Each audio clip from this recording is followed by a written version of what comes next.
سبحانك لا علم لنا إلا ما علمتنا إنك أنت العليم الحكيم. اللهم إني أتبرأ من حولي وقوتي وألتجئ إلى حولك وقوتك. اللهم أعني ولا تعن علي وانصرني ولا تنصر علي واهدني ويسر الهدى لي. قرآن کریم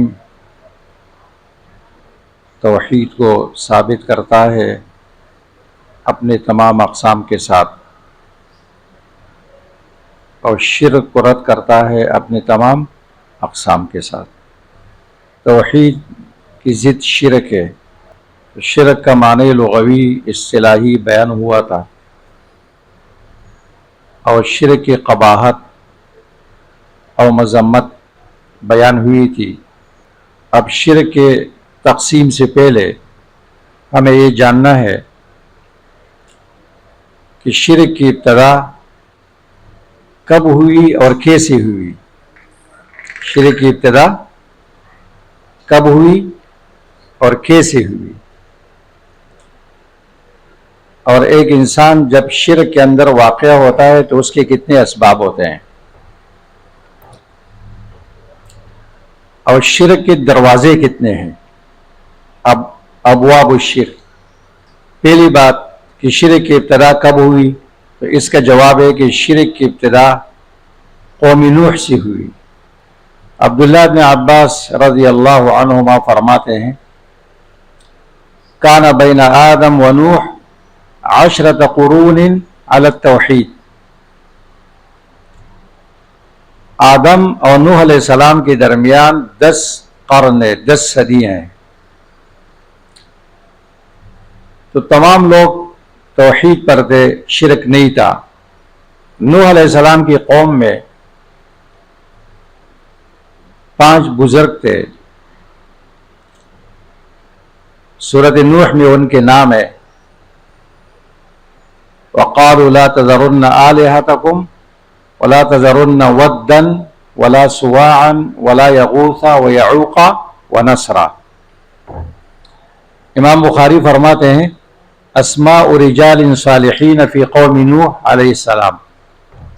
نوح علیہ السلام کی قوم کے نیک لوگوں کے نام ہے. یہ بزرگ تھے، نیک لوگ تھے، لوگ ان سے محبت کرتے تھے.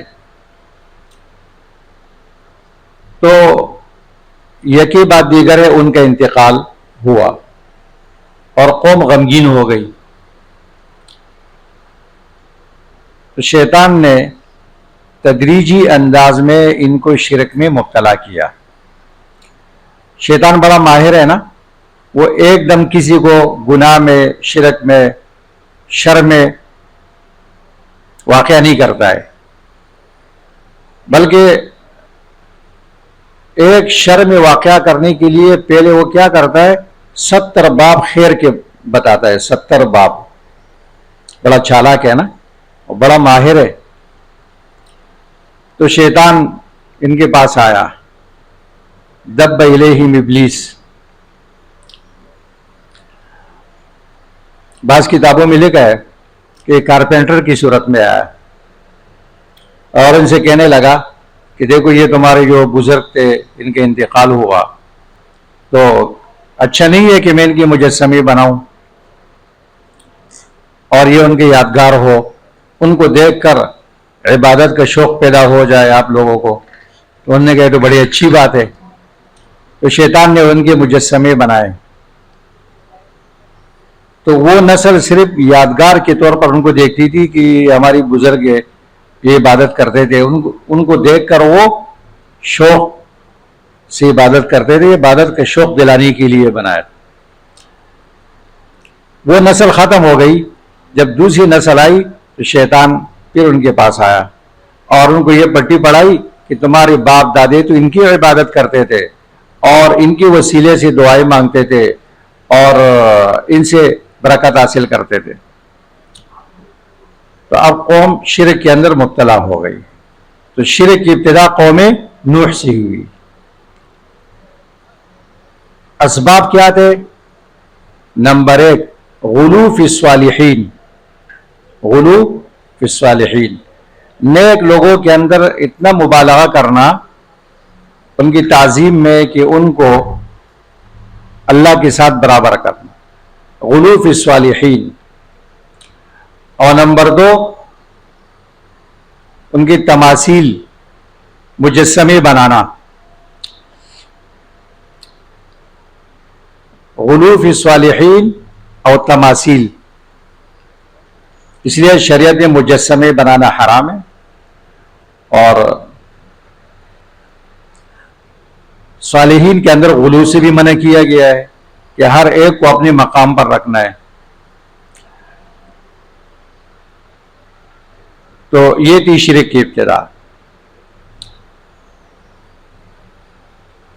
شرک کے اندر جب انسان واقع ہوتا ہے تو اس کے کتنے اسباب ہوتے ہیں؟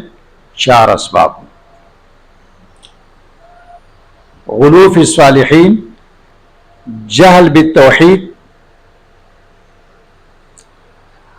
اور اتباع الہوا، اور اتباع الآباء. اتباع الآباء الاعمى، باپ دادے کی اندھی تقلید. کسی نے صالحین میں غلو کیا، کوئی توحید سے جاہل ہے، کوئی اپنے خواہش کی وجہ سے شرک کر رہا ہے، اور کوئی باپ دادے کی اندھی تقلید میں شرک کرتا ہے. اسباب الوقوع فی الشرک 4. الغلو فی الصالحین، الجہل بالتوحید، اور اتباع الہوا، اتباع الآباء الاعمى. یہ 4 اس کے اسباب ہے. تو بت پرستی شروع ہو گئی نوح علیہ السلام کی قوم سے. پھر اللہ تعالیٰ نے نوح علیہ السلام کو بھیجا، 950 برس تبلیغ کی.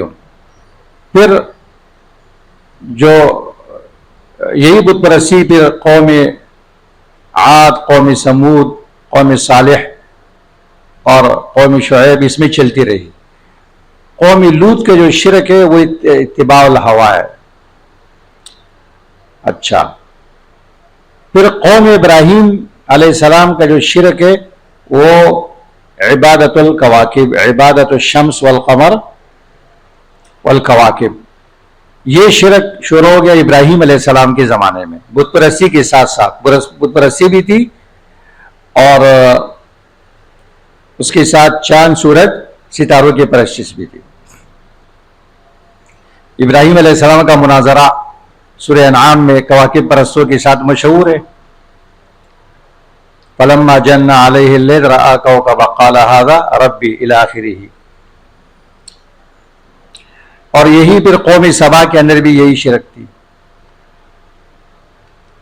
اور پھر شرک قریش، مشرکین مکہ کا شرک، وہ بھی عبادت الاصنام قوم نوح کی طرح، لیکن وہ اللہ کے وجود کی بھی قائل تھے اور اللہ کو رب بھی مانتے تھے. اور قوم نوح بھی جتنے بھی مشرکین گزرے ہیں نا، وہ اللہ تعالیٰ کے وجود کی بھی منکر نہیں، ربوبیت کی بھی منکر نہیں تھی، بلکہ اللہ کے ساتھ عبادت میں غیر کو بھی شریک کرتے تھے. تو جو مشرکین کا شرک تھا، مشرکین مکہ کا، تو ان کا بھی غلو فی الصالحین تھا. لات، منات، عزا. لات کیا تھا؟ رجل صالح یلت سویق للحجاج، نیک آدمی تھا، حاجیوں کے لیے ستو بناتا تھا.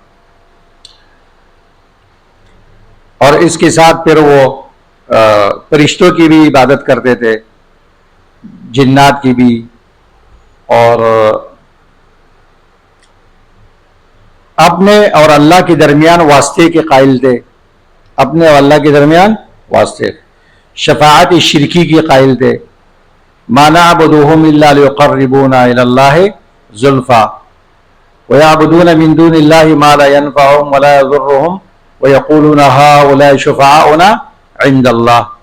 تو شفاعت شرکی اور اپنے اور اللہ کے درمیان واسطہ، اور اس طرح غلو فی الصالحین، اور اس کے ساتھ وہ اللہ پر ایمان بھی رکھتے تھے، اللہ کو رب بھی مانتے تھے، تو جب مشرکین کی عقائد کا بیان آئے گا تو اس میں پہ تفصیل بتاؤں گا، کیونکہ اپنے زمانے میں آپ مشرک نہیں پہچان سکتے ہیں جب تک آپ مشرکین مکہ کو مکمل تفصیل کے ساتھ نہ پہچان لیں.